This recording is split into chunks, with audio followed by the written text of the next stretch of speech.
오늘 이 예배 가운데 하나님의 은혜와 평강이 그리고 성령의 충만하심이 임하기를 축복합니다. 그리고 유튜브로 보시는 우리 성도들도 하나님의 은혜가 그리고 평강이 성령의 기름 부으심이 넘치기를 축복합니다. 아멘. 이 세상에 목적 없이 존재하는 것은 아무것도 없습니다. 이 생태계 작은 풀 하나라도 또 거대한 우주의 행성들까지라도 하나님의 섭리 안에 모든 것은 다 쓸모가 있고 이유가 있어서 하나님이 만드셨다는 사실입니다. 만약 필요가 없다면 어떻게 될 것 같아요? 그냥 자연스럽게 도태되고 사라지게 마련입니다. 사람도 쓸모가 없으면 누가 불러줘요? 안 불러줘요. 사람도 쓸모가 없으면 사람들이 찾지 않는다는 것이죠.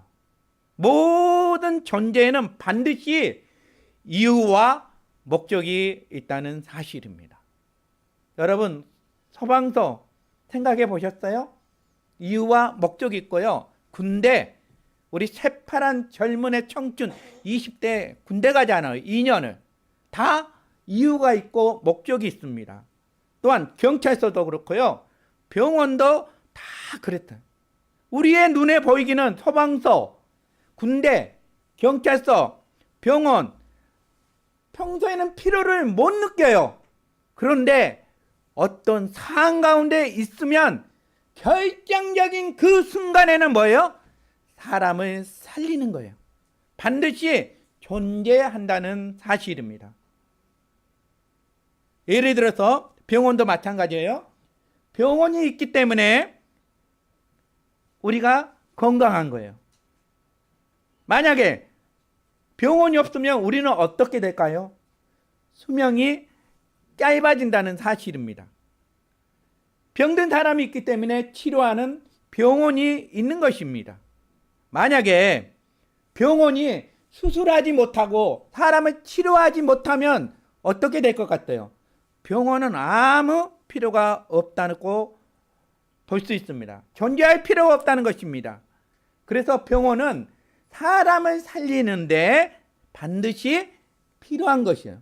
우리 모두가 이 병원의 혜택을 받고 있다는 사실입니다. 그렇다면 저와 여러분에게 제가 한번 질문을 하겠습니다. 교회는 어떤 곳일까요? 교회는 왜 이 땅에 꼭 필요하고 꼭 존재해야 합니까? 코로나 팬데믹을 통해서 한국의 교회가 사라졌습니다. 많이 사라졌어요. 약 16%가 사라졌대요. 숫자로 생각하면 10,000개의 교회가 코로나 때문에 문을 닫았다는 사실입니다. 교회는 영혼을 살리기 위해서 존재하는 곳입니다. 병원이 환자를 치료하듯이 교회는 죄로 죽은 사람들을 그의 영혼들을 살리기 위해서 존재한다는 사실입니다.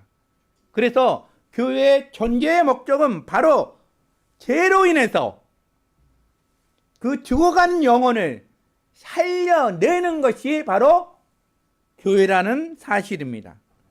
오늘 본문을 통해서 우리의 영혼의 집도인이신 예수 그리스도 앞에서 우리가 어떻게 수술을 받고 살아나야 할지 함께 말씀을 나누어 보고자 합니다. 그래서 설교의 주제를 이렇게 정했습니다. 예수면 다냐? 예수가 다다. 그 소주제에 영혼의 수술대인 교회 네 번째 소주제를 가지고 같이 은혜를 나누고자 합니다. 여러분, 사람이 병을 나으려면 반드시 전제 조건이 있다는 것이죠. 사람이 아픈데 나으려면 전제 조건, 그 첫 번째가 뭐냐 그러면 자신이 환자라는 것을 인정을 해야 치료받을 수 있다.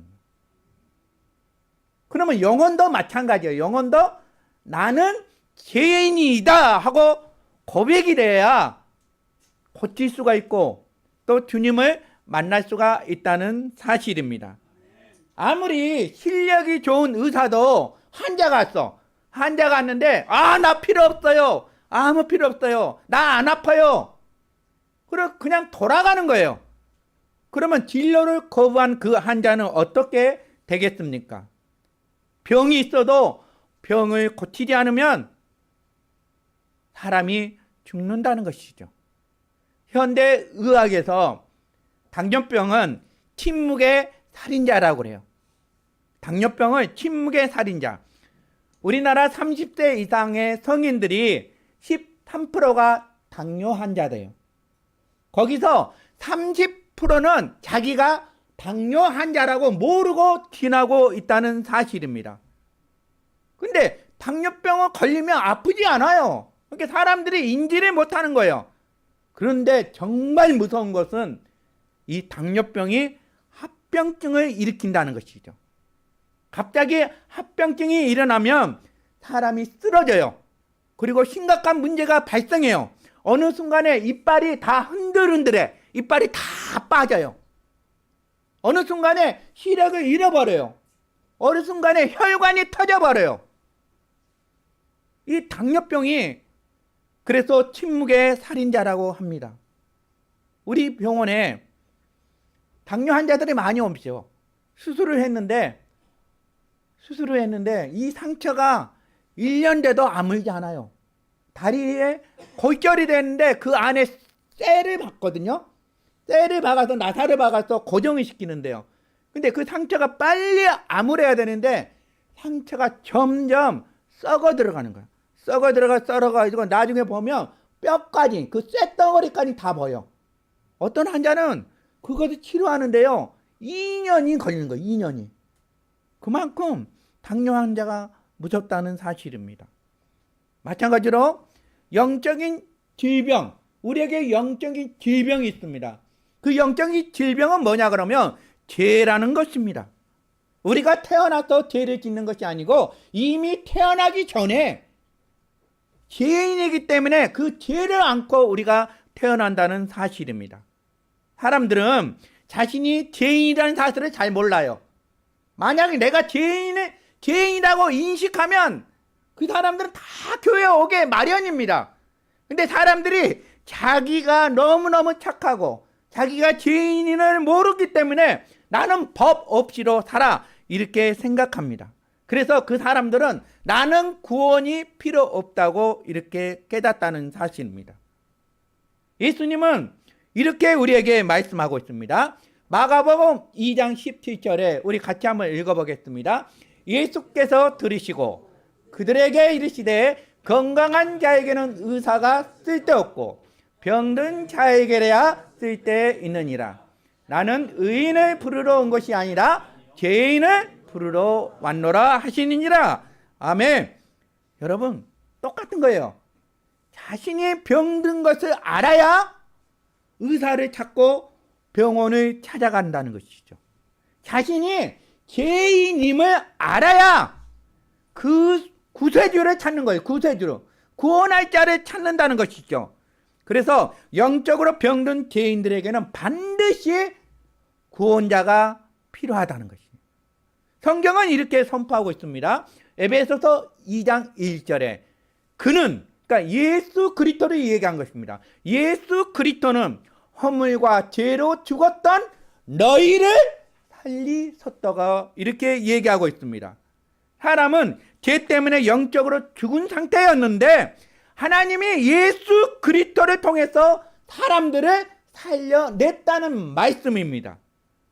여러분, 우리가 영적으로 볼 때 사람의 눈에는 살아있는 것처럼 보여요. 그런데 하나님 보기에는 이미 죽은 상태라고 이렇게 얘기합니다. 왜냐 그러면 하나님을 떠난 모든 인간은 이미 죽은 상태로 태어난다는 사실입니다. 육신이 숨을 쉬고 밥을 먹고 있지만은 영혼은 하나님과의 관계가 멀어졌다는 사실입니다. 그래서 여러분, 왜 이 날을, 이 주일날을 안식일이라고 그러잖아요. 왜 안식일을 하나님이 주셨을 것 같아요? 왜 안식일을 주셨을 것 같아요? 한 예로 제가 그냥 교회가 막 부흥이 됐어요. 근데 주차장이 요즘 부족하잖아요. 근데 주차장이 부족하니까 어떤 교회에서 저기 노는 땅이 있는 거예요. 그 노는 땅을 위해서 우리가 저기서 빌려서 쓰자 해서 기도를 하게 되는 거예요. 근데 그것이 이제 소문이 들어서 그 노는 땅의 주인이 어느 날 그 얘기를 들은 거예요. 그래서 목사님을 찾아온 거죠. 목사님, 나는 아무 조건 없이 우리가 이 노는 땅은 내가 주인인데 이를 교회에게 무상으로 빌려주겠다는 거예요. 근데 단 조건이 있습니다. 그 조건은 51주는 교회에서 무료로 쓰는데요. 단 한 주는 사용하지 많은 조건으로 이렇게 계약을 하게 된 거죠. 그러니까 처음에는 교회에서 막 아무 조건 없었으니까 너무너무 기쁜 거예요. 1년이 지났어요. 2년이 지났어요. 3년이 지나서 이제 불만이 온 거예요. 왜냐 그러면 51주는 마음껏 그 주차장을 썼어요. 근데 그 한 주 때문에 사람들이 불편함을 느끼게 된 거예요. 그래서 이제 목사님이 그 주인을 이제 찾아갔어요. 몇 년 후에. 아니, 땅 주인님, 아니 왜 계약 조건을 교회에 빌려주려면 52주를 빌려줘야 되는데 왜 51주만 빌려줬습니까? 왜 한 주는 사용 못하게 하십니까? 주인이 하는 얘기가 뭔지 아세요? 그 한 주를 이 땅은 바로 내가 주인이라는 것을 가르쳐 주기 위해서 교인들에게 그렇게 계약을 했다는 거예요. 바로 우리에게 왜 안식을 해주셨나? 이 안식일은 내가 이 세상의 모든 날짜와 시간은 내가 주인이라는 것을 하나님이 인식하라고 우리에게 그 안식일을, 이 주일날을 우리에게 주셨다는 거예요. 여러분, 이것을 모르는 인간들이 주님의 말씀에 배반하고 주일날도 안 지키고 주일 성수도 안 지킨다는 거예요. 여러분, 주일 성수 지키는 거는 하나님이 나를 살리기 위해서 나에게 그 시간을 준 거예요. 이 시간의 모든 24시간은 나에게 주어진 시간이잖아요. 하나님의 시간인데. 근데 하나님이 그 주일만큼 기억해서 그리고 이 영혼의 말씀을 공급을 받아서 세상에 살 수 있도록 우리에게 주일날을 주셨다는 사실입니다. 사람의 비극은 뭐냐 그러면 이런 것조차도 모르고 살아가는 것이 사람들의 비극이라는 거예요. 자신이 영적으로 죽어가고 있다는 사실을 모르는 것이 우리 사람들의 비극이라는 사실입니다. 사람은 죄를 지어서 죄인이 되는 것이 아니라 죄인 자체로 그렇게 태어났다고 성경은 이미 우리에게 기록하고 있다는 거예요. 그러면 아무것도 안 하고 그냥 살아가면 다 멸망의 길로 간다고 성경은 얘기하고 있다는 것이죠. 마치 어린아이가 태어났어요. 어린아이가 병을 안고 태어났다는 거예요. 그런데 이것을 치료하지 않으면 여러분 어떻게 될 것 같아요? 치료를 해야 사는 거예요. 마찬가지예요. 우리도 똑같다는 것입니다. 인간의 영혼도 치료가 필요합니다. 그 치료가 이루어진 것이 바로 교회라는 사실입니다. 만약 교회가 영혼을 치료하지 못한다면 교회가 존재할 이유가 없다는 사실입니다. 병원이 수술을 못하고 치료를 못하면 병원이 존재하지 못한 것처럼 교회도 영혼을 치료하지 못하면 아무 의미가 없다는 사실입니다. 요한복음 9장에 보면 날 때부터 맹인된 사람을 예수님이 고치신 얘기가 이렇게 나옵니다.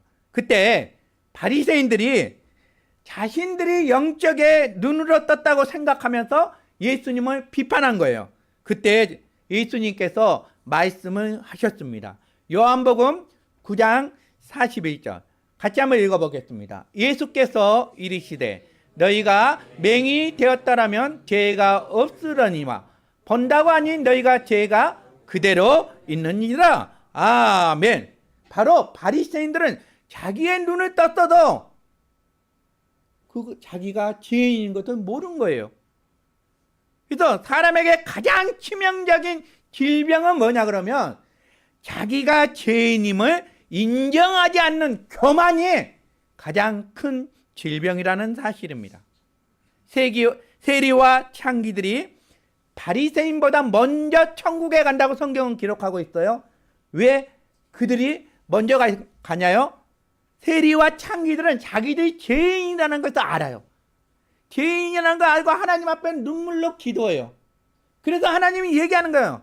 바로 바리새인보다 먼저 세리와 창기들이 천국에 들어간다고 이렇게 얘기하십니다. 여러분, 우리가 병든 자라고 인식을 해야 의사이신 예수님이 우리 앞에 나오는 거였습니다. 수술대에 오르기 위해서 가장 먼저 내 안에 죽어가는 이 암세포, 이 죄를, 덩어리를 있음을 우리가 주님 앞에 시인을 해야 돼요. 누가복음 5장 8절에 보면 베드로의 고백입니다. 누가복음 5장 8절에 베드로가 이렇게 얘기하는 거예요. 주여, 나를 떠나소서, 나는 죄인입니다. 이 말을 왜 어떻게 나왔냐 그러면 베드로가 하루 종일 갈릴리 호수에서 물고기를 잡았는데 물고기 한 마리로 잡지라는 거예요. 그런데 예수님은 저쪽에 그물을 던지라니까 그물 속에 찢어질 정도로 그물에 물고기가 있는 거예요. 그리고 그는 그 주님 앞에 무릎 꿇었어요. 주여, 나는 죄인입니다. 주님, 저를 치료하여 주시옵소서. 그때 회복의 역사가 일어나는 것이죠. 여러분, 이런 심령, 베드로의 심령을 우리가 가졌으면 좋겠습니다. 자신이 죄인임을 아는 사람들은 하나님이 사용하신다는 사실입니다. 자, 그러면 환자가 자기가 환자라는 것을 알면 치료가 돼요. 그러면 두 번째 단계는 어떻게 되냐 그러면 수술을 받아야 돼요. 치료를 받아야 해요. 환자가 자기가 아픈 것을 치료를 받아야 된다는 것입니다. 병원에는 여러분 수술한 칼이 있어요. 병원에서 수술한 칼은 여러분 얼마나 큰지 아세요? 모르죠? 제가 가르쳐 줄게요. 이 손에 세 마디가 있잖아요. 근데 이 세 마디의 첫 번째 마디만큼 작아요. 그걸로 사람들의 암덩어리를 어려내가지고 이렇게 끄집어내는 거예요. 여러분이 생각하는 병원의 이 수술칸은 엄청 큰 걸라고 생각했죠. 여러분, 의사가 그 조그만 칼을 통해서 환자의 살점을 다 오려내고 그 뼈 사이에 있는 암덩어리를 다 덜어내는 거예요. 그래서 그 수술의 과정들은 고통스럽고 피가 나는 거예요. 그리고 그 과정을 거쳐야 생명을 얻는다는 사실입니다. 교회에서 영혼을 수술하는 도구는 무엇이라고 생각하십니까? 교회에서 영혼을 수술하는 그 도구는 무엇이냐 그러면 바로 하나님의 말씀이라는 것입니다. 오늘 본문의 사도행전 2장에는 이 놀라운 장면을 지금 기록하고 있습니다.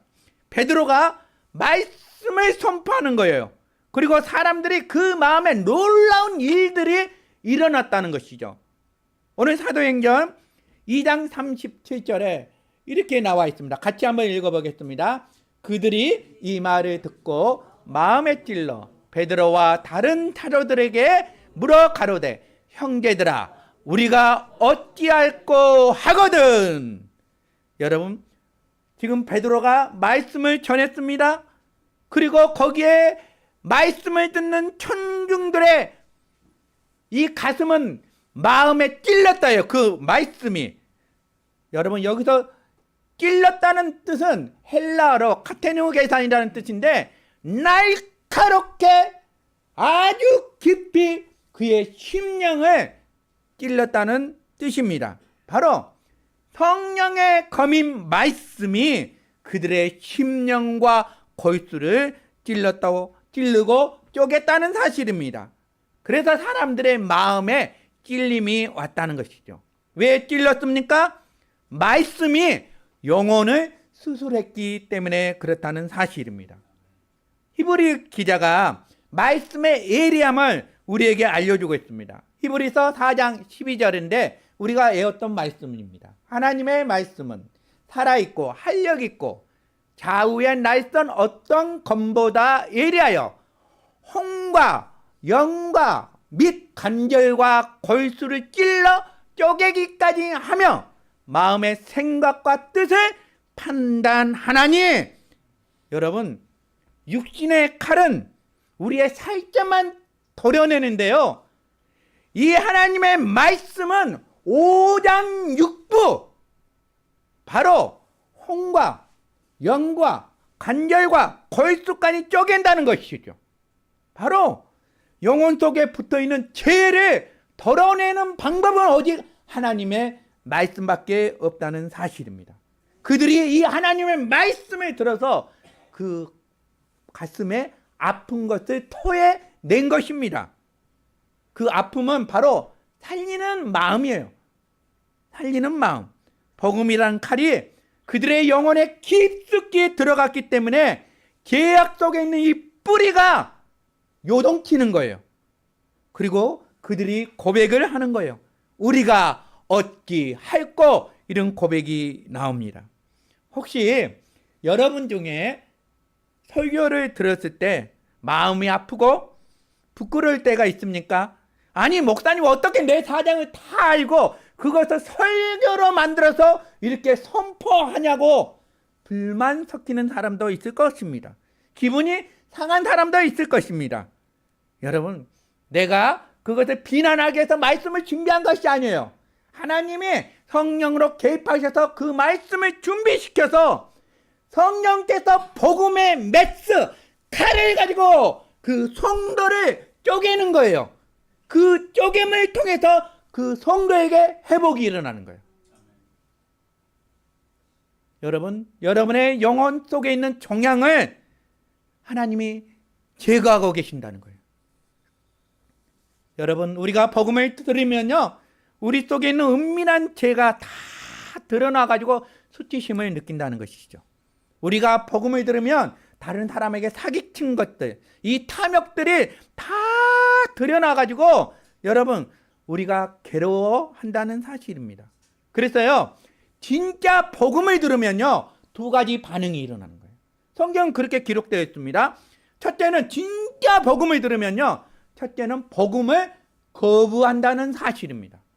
복음을 거부해요. 그 일이 어디에 있냐 그러면, 똑같은 사람이 똑같은 하나님의 말씀을 들었고 찔림을 받았어요. 그리고 그들은 오히려 길을 막고 돌을 던져서 스데반 집사를 죽였습니다. 바로 수술을 거부하고 의사를 죽인 것이죠. 그 말씀이 바로 사도행전 7장 54절에 그들이 이 말씀을 듣고 이 하나님의 말씀을 들었다는 거예요. 그리고 마음에 찔렸다는 거예요. 그리고 그를 향해서 뭐예요? 이 복수심이 났다는 거예요. 이를 갈았다는 거예요. 그러면서 행동으로 나타나는 거예요.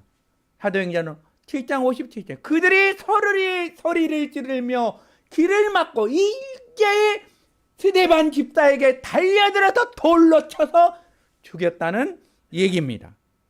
여러분, 바로 복음은 거부한 사람들이 있다는 사실이죠. 그리고 두 번째는 이 복음을 진짜 들었는데 복음을 받아들이는 사람이 있습니다. 오늘 본문의 말씀처럼 그 수많은 사람들이 3,000명의 사람들이 우리가 어찌 할꼬 이렇게 탄식을 했다는 거예요. 이 질문은 구원의 시작이라는 것입니다. 이렇게 우리가 어찌 할꼬 할 때는 내가 죄인임을 깨달았다는 사실입니다. 그러면서 얘기하죠. 베드로 선생님, 제가 지금 죽게 되었습니다. 어떻게 해야 살 수 있습니까? 하면서 이것을 질문을 던졌는데 베드로 선생님이 다 답을 주셨다는 사실입니다. 여러분, 그런 마음이 있는 사람들은 그 마음에 치유의 역사가 일어나고 있다는 사실입니다. 여러분, 베드로 선생님이 세 가지 처방을 줬어요. 우리가 어찌 할꼬 그 3,000명에게 바로 처방을 내렸는데 그 첫 번째가 뭐냐 그러면 회개하라는 거예요. 회개하라. 회개하라 헬라어는 메타노니아라는 뜻인데 이 마음의 변화를 얘기하고요. 이 마음이 변경된 것을 얘기합니다. 그러면서 이것은 죄로부터 돌이켜서 바로 하나님께 향하는 것을 회개라는 사실입니다. 그래서 회개의 의미는요, 철저하게 죄를 뉘우쳐야 돼요. 그리고 그 죄에서 돌아서는 결단을 하게 되고 그의 삶의 방향을 근본적으로 하나님께 향하겠다는 결단을 해야 된다는 사실입니다. 여러분, 그런 사람들이 많아요. 정말로 옛날에 교폭으로 살았는데 한순간에 말씀을 들어서 그 말씀을 통해서 어떻게 돼 회개하고 목사가 되신 분들 많아요. 그런 분들이 많이 있습니다. 두 번째는 베드로 선생이 또 처방전은 두 번째는 이 처방을 줬습니다. 이 처방은 어떤? 주 예수의 이름으로 세례를 받으라는 것입니다. 여러분, 세례는 예수의 이름으로 받은 것이 세례라는 것입니다. 세례는 바로 죄의 용서와 새로운 삶을 시작하는 상징이에요, 여러분. 그래서 세례가 아주 중요합니다, 여러분. 혹시 다음에 세례 받을 분 있으면 세례를 거부하면 안 돼요. 성부, 성자, 성령의 하나님이 유일하게 동시에 나타난 계기가 언제였던지 아세요? 예수님이 요단강가에서 세례를 베풀었어요. 그때 세례를 베풀었을 때 저 하늘에서는 하나님의 음성이 들었어요. 성부 하나님의 음성, 내 사랑하는 아들이라. 그리고 그 세례를 베풀었을 때 성령이 비둘기같이 임해버렸어. 그럼 성자는 누구예요? 예수님이 거기 있는 거예요. 그만큼 세례가 중요한 거예요. 그럼 세례의 의미는, 본래적인 의미는 죽음이란 뜻이야. 내 자아와 내 생각과 내 고집이 다 죽고요. 세례는 예수와 함께 살고 예수와 함께 죽는 것을 바로 세례라는 뜻입니다. 그래서 여러분, 나중에 세례 혹시나 미적거리다 그러면 세례 다시 한번 받은 것도 아주 중요합니다. 구원의 확신의 차원에서 세례를 다시 받는 것도 아주 중요합니다. 셋째는 베드로가 또 처방전을 냈어요. 제사함을 받으라. 그리하면 성령의 선물을 받으라. 그러니까 세례를 받았기 때문에 제사함을 받은 거예요. 그리고 성령으로 선물을 받게 되었다는 사실입니다.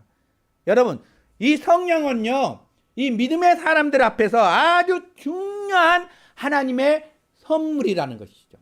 그러면 이 죄를 도려냈잖아요. 이 죄악의 암덩어리를 도려냈으면 이것을 채워야 될 거 아니에요. 뭘로 채워요? 성령으로 채우는 거예요. 하나님의 말씀으로 채우는 것입니다. 그리고 이 성령이 우리의 신앙생활하는데 도움이 되는 거예요. 그리고 나를 인도하는 능력을 작용하는 것이 성령이라는 사실입니다. 우리 모두는 그 죄의 암덩어리를 다 도려냈기 때문에 성령으로 가득 채워진 것을 믿습니다. 아멘. 그래서요, 이제 다 끝났어요. 다 이제 치유가 됐어요. 병원에서 모든 암덩어리 다 치유가 됐어요. 이제 그 도려냈어요. 교회에서 이 암덩어리, 죄의 암덩어리 다 도려냈어요. 이제 교회 앞에 이제 앞으로 나가는 거예요. 세상으로 나가는 거예요. 그러면 전혀 새로운 차원의 삶의 방식으로 우리가 바뀌어야 하는 거예요. 이것을 뭐라고 그러냐 그러면 거듭나는 성도의 삶이라는 거예요. 그러면 거듭난 성도의 삶, 병원에서 회복된 이 환자의 삶은 어떻게 되겠냐고요. 바로 성경은 우리에게 가르치고 있어요. 사도행전 2장 42절에 이렇게 말씀하고 있습니다.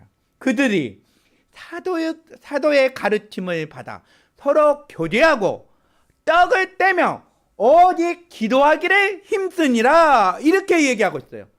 바로 이것이 건강한 교회예요. 건강한 영혼들이 모여있는 것을 얘기한 거 있습니다. 저는 우리 행복한 서풍교회가 사도행전 2장 42절의 말씀처럼 그렇게 되기를 축원합니다. 여러분, 성령 받는 자의 모습은 바로 말씀을 사모하고 성도 간의 사랑이 넘치는 거예요. 서로 교제하는 거예요. 그리고 기도로 하나님과 소통한 삶으로 살아간다는 사실입니다. 바로 교회의 존재의 목적은 건강한 생명을 만들어내기 위해서 교회가 있는 것입니다. 복음은 보통 우리가 뭐라고 그래요? 가스펠이라고 그러잖아요. 복음은 또 기쁜 소식이라고 그래요. 헬라어로 뭐라고 그러냐 그러면 유앙겔리온이라는 뜻입니다. 여러분, 이 말씀은 로마서 1장 16절에 이렇게 얘기하고 있습니다. 내가 복음을 부끄러워하지 아니하노니. 그 다음에 이 복음 뭐예요? 모든 믿는 자에게 구원을 주시는 하나님의 능력이라는 사실입니다. 여러분, 내가 죽어갈 수밖에 없는데 복음을 통해서 내가 살아났다는 뜻입니다. 모든 사람들이 복음을 다 받아들이는 거 아니에요, 여러분. 어떤 사람에게는 그래서 미련하게 보인다고 얘기했잖아요. 근데 어떤 사람에게 그것을 받아들이는 사람은 그곳에 생명이 있다고 얘기하고 있습니다. 고린도전서 1장 18절에 이렇게 얘기해요. 십자가의 도가 멸망하는 자들에게는 미련한 것이요 구원을 받는 우리에게는 하나님의 능력이라고 이렇게 얘기합니다. 그래서요, 교회는 하나님의 입이에요. 교회는 세상에 하나님의 뜻과 진리의 말씀을 전파하는 대변인 역할을 하는 것이 바로 교회라는 것입니다. 그래서 하나님이 하고 싶은 말씀, 이것을 복음을 전하는 것입니다. 세상이 아무리 변하고 AI의 시대가 지금 지배하고 있잖아요. 그런데 이 AI가 이 세상을 지배할지라도 제 문제는 해결할 수 없다는 것이죠. 아무리 전기차가 발전해서 그 우주선을 타고 우주로 여행 간다고 할지라도 우리의 영혼의 갈증은 해결할 수 없어요. 영혼의 갈증을 해결할 수 있는 유일한 길은 복음이에요. 이 복음밖에 없고 복음으로만 채울 수밖에 없다는 사실입니다.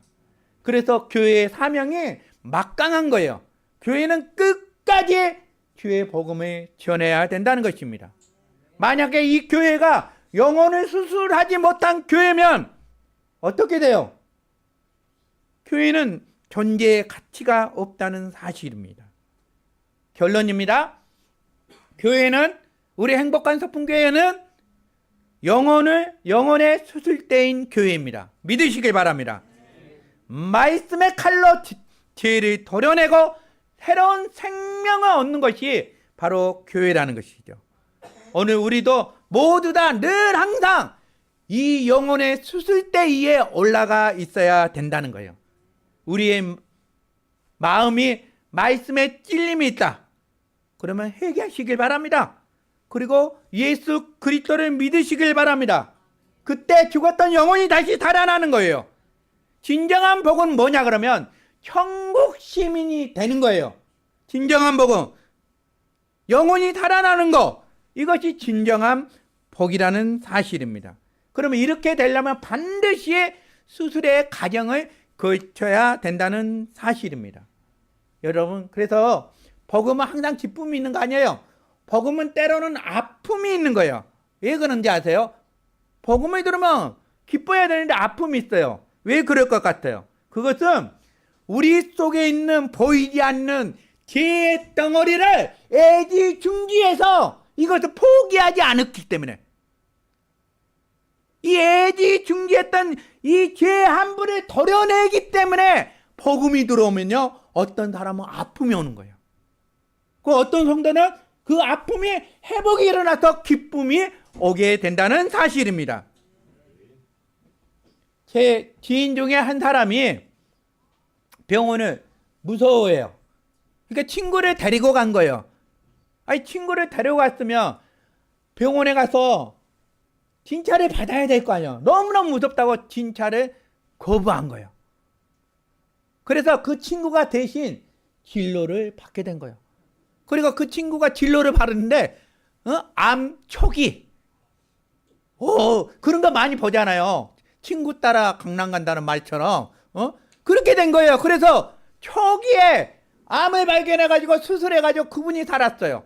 근데 이 진료를 거부한 친구는 어떻게 되었을 것 같아요? 1년 만에 죽었어요. 아니요, 병원이 무섭다고 이거를 거부하면 어떡해요? 기껏 병원까지 갔는데. 그런 어리석은 사람은 되지 마시기 바랍니다. 여러분, 하나님은 늘 우리를 초대해요. 초대할 때 여러분 거절하지 마십시오. 나는 괜찮아. 나는 다음에 믿겠어. 이것이 바로 믿음의 당뇨병들이에요, 여러분. 당뇨병 합병증이 일어날 때가 무섭다고 그랬잖아요. 바로 그러는 거예요, 여러분. 오늘 이 시간 이 베드로의 설교 앞에 우리가 어찌할꼬 반응했던 그 당시에 3,000명에게 임했던 그 성령의 말씀, 하나님의 말씀 앞에 우리의 모든 것을 내려놓으시길 바랍니다. 그렇게 되기를 축원합니다. 여러분, 복음이 있으면, 복음이 임해버리면 여러분 우리는 그 아픔을 견디며 하나님 앞에 엎드려야 돼요. 하나님은 저와 여러분의 영혼에 이 죽음의 암덩어리를 덜어내기 위해서 우리에게 때로는 아픔을 주는 거예요. 때로는 우리에게 고난을 주는 거예요. 그것을 통해서 주님은 어떻게 해요? 거룩한 고정잔치가 되는 거예요. 그 아픔을 통해서. 제가 금요일날 얘기했잖아요. 하나님은 모든 성도들에게 가시를 줬다는 거예요. 가시. 근데 정말 우리는 얘기하잖아요. 이것만 해결해주면 마음껏 신앙생활을 할 수 있을 건데, 이것만, 이 가시만 제거해주면 어떻게 해요? 정말 훌훌 날고 싶은데, 근데 하나님 꼭 가시를 줬다요. 모세의 소원은 뭔지 아세요, 여러분? 모세는 가나안 땅 가는 거 유일한 소원이었어요. 40년 동안 그는 광야에서 온갖 고생을 다 했어. 이제 눈앞에 가나안 땅이 보이는 거예요. 근데 하나님이 어떻게 해요? 모세가 얘기했어. 하나님 저 가나안 땅을 보여주고 그 땅을 제가 가겠습니다. 저 레바논 땅, 아름다운 레바논 땅을 제가 걷겠습니다. 하나님이 NO! 왜 NO라고 했을까요? 모세가 가나안 땅에 들어가면 그 백성들을 우상으로 숭배할까 봐 하나님이 NO 한 거예요. 그러면서 신명기 34장에 모세 시신 무덤조차도 하나님이 없애버렸어요. 그래서 오늘날 위대한 모세가 된 거예요, 여러분. 사도 바울 뒤에 가시 다 있잖아요. 간질이라고 안질이라고 또는 말 더듬이요.